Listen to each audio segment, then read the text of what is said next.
شرطي أمريكي وقف سيارة بتحمل لوحات مزيفة بدون ما يعرف إنه راح يكتشف جريمة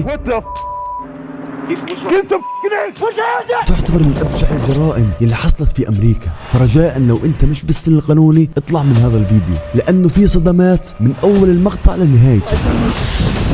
القصة بدأت لما ضابط شرطة وقف سيارة بتحمل لوحات مزيفة في مقاطعة بالتيمور في ماريلاند في أمريكا. سيارة مش مسجلة ولا مؤمنة ومع لوحات مزيفة.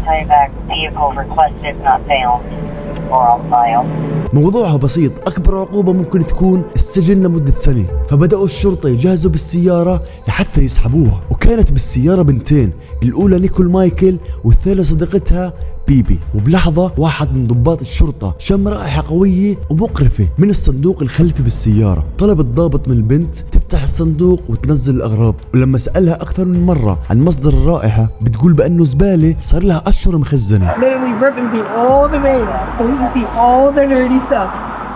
بس الضابط شك بالموضوع، كان يقول في رائحة قوية وغريبة ما بتطلع من الزبالة. أجلكم الله. Take it out. Take the bag out. Take that bag out of there. Yeah. Okay. Open it up, ma'am. I did. بعد ما حاولت البنت تهرب من الموضوع وإصرار الضابط على إنه يعرف محتويات هذه الأكياس البلاستيكية، الصدمة كانت لما عثروا على جثة طفلين محطوطين بالأكياس لمدة سنوات